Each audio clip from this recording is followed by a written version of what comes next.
आज के हमारे मेहमान बेहद खास, चाहे थिएटर का पर्दा हो, चाहे टेलीविज़न हो, चाहे ओटीटी, इन सभी पर बैडमैन का किरदार निभाते नजर आए हैं, लेकिन निजी ज़िंदगी में ये बेहद अलग हैं। जी हाँ, मेरे साथ गुलशन ग्रोवर हैं। गुलशन जी, आपका स्वागत है इंडिया टीवी पर। बहुत बहुत धन्यवाद इंडिया टीवी। गुलशन जी, मेरा सवाल है कि आप योर ऑनर की सीज़न 2 में नज़र आ रहे हैं, आपका ओटीटी डेब्यू है, क्या कुछ खास लेकर आ रहे हैं आप दर्शकों के लिए? सबसे पहले मैं ये बता दूं इंडिया टीवी के दर्शकों को कि ये मेरा पहला कदम है ओटीटी में, ओटीटी सीरीज़ में। जी। इससे पहले मैंने किसी सीरीज़ में काम नहीं किया। सीरीज़ योर ऑनर सीज़न 2 जी मेरे लिए बहुत महत्व रखती है, क्योंकि मैंने बहुत सारी ऑफर्स में से इस सीरीज़ को चुना। अच्छा। उसकी मैं आपको ख़ास वजह, बहुत सारी वजह बता देता हूँ। एक कहानी एक पिता की है जो अपने बच्चे को, जो इस मुसीबत में फंस गया है, उसे बचाना चाहता है जी। उसके लिए कुछ कॉम्प्रोमाइज़, कुछ परेशानियाँ, कुछ सब कुछ झेल रहा है जी। इससे बहुत कनेक्ट होता है। अच्छा। ये यानी कि एक पिता, चाहे वो जापानीज़ हो, जर्मन हो, इटालियन हो, अफ्रीकन अमेरिकन हो, जब अपने बच्चे को, अपनी औलाद के लिए बेस्ट करना चाहता है। बिल्कुल। मैं भी एक पिता हूँ, मैं भी एक पेरेंट हूँ, मैं इस इमोशन को बहुत अच्छी तरह से समझता हूँ। पहले सीज़न में लोगों ने बहुत इसे पसंद किया। बिल्कुल। जिमी शेरगिल जो बिसान खोसला की भूमिका निभा रहे हैं, पिता की भूमिका निभा रहे हैं, उनकी एक्टिंग को लोगों ने बहुत पसंद किया। फिल्म के डायरेक्टर ई निवास, जो कि नेशनल अवार्ड जीता उन्होंने फिल्म शूल के लिए, बहुत ही काबिल डायरेक्टर। फिल्म को इस फिल्म, सॉरी मैं मुंह पे फिल्म है क्योंकि फिल्में में ही काम करता था। जी। सीरीज़ को प्रोड्यूस करने वाले एप्लॉज एंटरटेनमेंट, जो डाइवर्स तरह के कंटेंट को पिक करते हैं। सोनी लिव, जो जाने जाते हैं कि each content, each series is different from the other जी। and मेरा रोल गुरजोत पन्नू अब इस सीरीज में इंट्रोड्यूस किया जा रहा है। अच्छा। गुरजोत पन्नू जब सीरीज में आएगा तो बिशान खोसला की मुसीबतें, परेशानियां उस तरह से हो जाएंगी जिस तरह से आपने ट्रेलर में देखा है ना, मेरे और जिमी के बीच में आग जल रही है।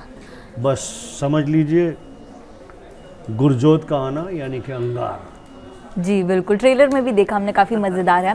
गुलशन जी, आपने कहा कि बहुत सारे ऑफर्स आ रहे थे, लेकिन इसमें से आपने योर ऑनर जो है उसको सिलेक्ट किया। तो कई ऐसे ऑफर्स थे जो अब आपने ठुकरा दिए, लेकिन बाद में जाकर वो पॉपुलर हुए हैं। कोई सीरीज़ अगर आप बता पाएँ? मैंने ध्यान नहीं दिया जी। एक बार जो हमने पसंद नहीं किया, फिल्म हो, सीरीज़ हो, फिर उसके ऊपर हम ट्रैक नहीं रखते। अच्छा। हम कोई एरोगेंस से नहीं मना करते। लॉजिकल रीज़न होता है कि यार रोल इंटरेस्टिंग नहीं है, प्रोजेक्ट की पोजीशनिंग नहीं है जी। मेरे रोल की पोजीशनिंग नहीं है, मेरे ब्रांड की वैल्यू नहीं है जी। या क्या कहते हैं कि उस प्रकार का कंटेंट मुझे गंदा लगता है, घिनौना लगता है, या बहुत सेक्सुअल है। कोई भी ऐसी वजह होती है जो मुझे मेरे डिसीजन मेकिंग में सूट नहीं करती जी। तो फिर उसके बाद वो गाना था ना, हम वो नहीं जो प्यार में रोकर गुजार दें, परछाई भी हो तेरी तो ठोकर से मार दें। हमने मना कर दिया, नहीं करते, बस नहीं करते। जी, आपने कहा कि जो कुछ कंटेंट होते हैं ज़बरदस्ती, जैसे सेक्सुअल कंटेंट होते हैं, तो गुलशन जी क्या लगता है कि ओटीटी पर उतना सेंसरशिप नहीं है, तो कई जगहों पर गाली गलौज की ज़रूरत नहीं होती, ऐसे सीन्स की ज़रूरत नहीं होती, तो क्या उसको ज़बरदस्ती ठूस दिया जाता है? मैं नहीं कह सकता, क्योंकि मैंने ज़्यादा देखा नहीं है। अच्छा, आपने देखा भी नहीं है? देखा ही जी।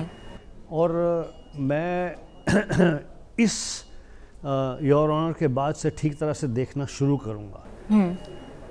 मैं पर्सनली, जैसे मैंने जो फिल्में की हैं, जिस प्रकार के मैंने रोल किए हैं जी, मैं इस प्रकार की कोई भी प्रकार की गंदगी पसंद नहीं करता जी। जी। तो इसका संबंध ओटीटी से नहीं है, इसका संबंध फिल्मों से भी है। इसका संबंध that it must be dignified, it must be like something that can be viewed by an entire family. If it is not something that cannot be viewed by entire family, then it is clear right from day one.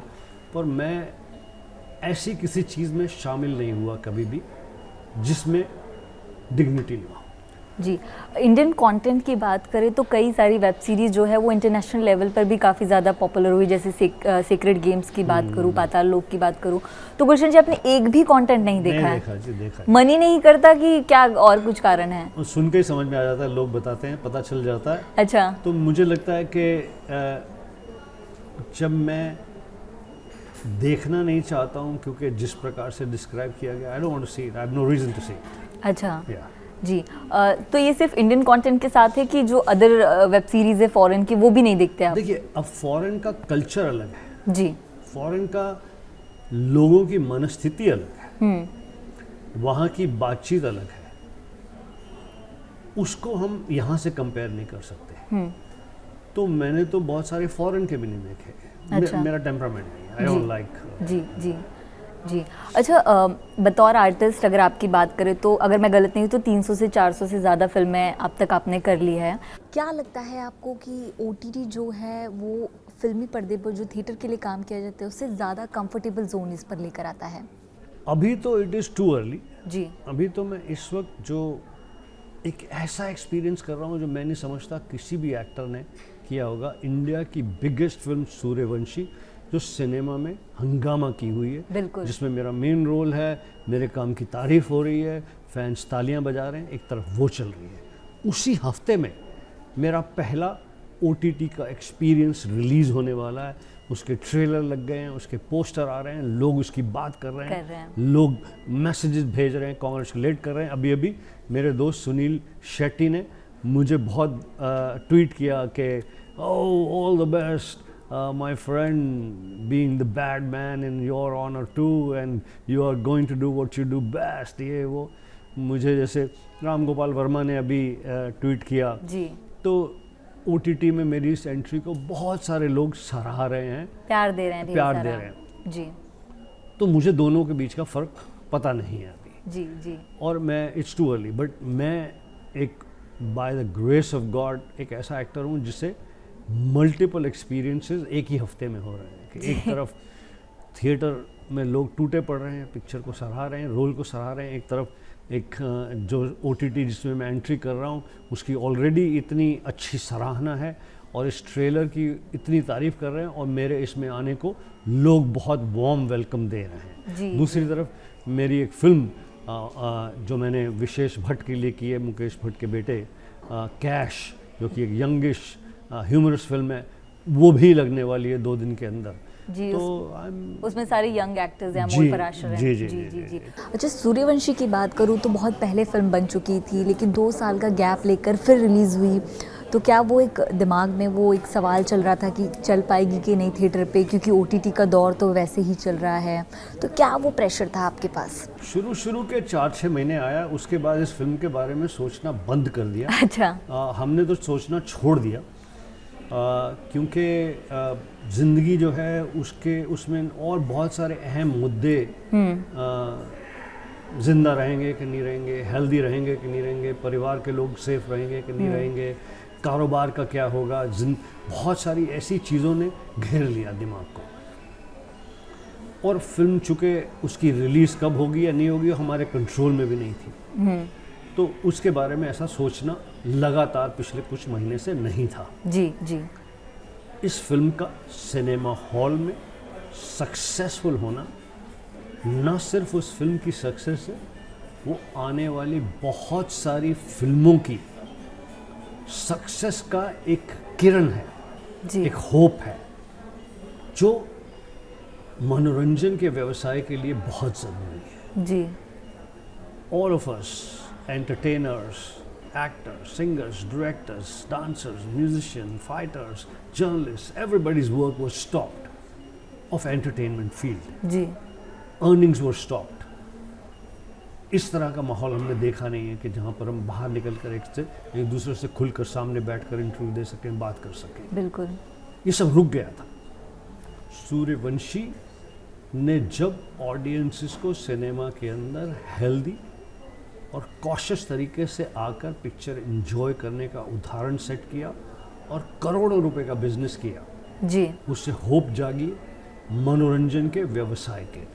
जी। तो that makes me happy. अच्छा, बतौर artist और इतने दिग्गज कलाकार आप रहे हैं, आपको क्या लगता है कि OTT जो है वो एक एंटरटेनमेंट का ज़रिया बनकर उभर रहा है, भविष्य है? थिएटर्स क्या लोग जाना कम कर देंगे आने वाले वक्त में? ऐसा था कि मेरा बेटा संजय ग्रोवर हॉलीवुड के स्टूडियो MGM में प्रोड्यूसर है और स्टूडियो एग्जेक्टिव है जी। बहुत सारी बड़ी बड़ी फिल्में, जेम्स बॉन्ड की फिल्म और बहुत सारी बड़ी फिल्मों में उनके बनने में, उनकी मार्केटिंग में, उसके बिजनेस में इन्वॉल्व है, रह चुका है। उसकी इमीडिएट चेयरवुमन थी MGM की मैरी पेरेंट इस वक्त अपना क्या नाम है, लेजेंडरी पिक्चर की चेयरवुमन है, जिन्होंने पेंडेमिक के मिडिल में पिक्चर बनाई थी Godzilla versus Kong. Godzilla versus Kong की जब रिलीज थी तो मेरे बेटे ने उन्हें एक ईमेल लिखा और कहा कि Mary congratulations, I saw the trailer and she said thank you Sanjay for wishing me luck and this is a very different and exciting experience of hybrid release. Hybrid यानी कि a release that is together on OTT and cinema on the same day. That was the first film. Mega picture, इतनी बड़ी picture है वो 700-800 million की. And she says, I feel this is going to be the future. उनकी बात, मेरी parent की बात मेरे बेटे संजय ने मुझसे शेयर की और मैं उसे बोरो करते हुए ये कहना चाहता हूँ कि आने वाला मनोरंजन इसी प्रकार के हाइब्रिड एक्सपीरियंस से चलेगा जी। यानी कि OTT और सिनेमा दोनों साथ में मिलकर चलेंगे जी। इस मनोरंजन की कार को चलाएंगे जी। यानी कि थोड़ी बैटरी थोड़ा पेट्रोल, उस तरह से जी। कोई भी एक दूसरे से बिजनेस छीन नहीं लेने वाला, ये होगा नहीं। जी जी ये जी। प्रूव हो गया पिछले इस हफ्ते में सूर्यवंशी से। बिल्कुल they will be together, they will work together, they will find ways to work together.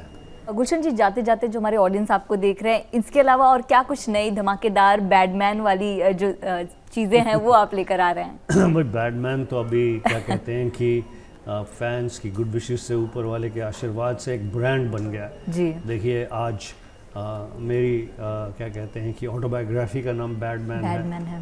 मेरी ऑटोबायोग्राफी अभी पेंगुइन और प्रभात पब्लिकेशन ने मिलकर हिंदी में निकाली है। उसका नाम भी वो कहते हैं हिंदी हो कुछ भी हो बैडमैन ही रहेगा। अच्छा। वायाकॉम ने फिल्म बनाई जिसमें मैं हीरो हूँ, बैडमैन के ऊपर म्यूजिक वीडियो मेरे ऊपर बनाया। ठीक है जी। अब बैडमैन को लेकर एक बहुत बड़ी ऑर्गेनिक प्रोडक्ट्स, नेचुरल प्रोडक्ट्स बनाने वाली कंपनी ने मेंस ग्रूमिंग रेंज लॉन्च की है, उसका नाम भी बैडमैन। जी जी। तो badman is become a brand. तो गुलशन जी, बैडमैन पर कोई वेब सीरीज या फिल्म देख पाएंगे हम बहुत जल्द? आप जरूर देखेंगे, फिल्म देखेंगे आप। अच्छा, कब तक आ रही है, कुछ अगर बता पाएं थोड़ा सा? अभी समय है। अच्छा, समय है। तो उसमें आप ही हैं बैडमैन की? और कोई किसी की हिम्मत। जी, बहुत बहुत शुक्रिया हमसे बात करने के लिए। यू ऑनर के सीजन 2 के लिए ढेर सारी शुभकामनाएं, आने वाले सभी प्रोजेक्ट के लिए बैडमैन को हमारी तरफ से ढेर सारी शुभकामनाएं। Thank you so much. Thank you आपको, थैंक यू इंडिया TV को।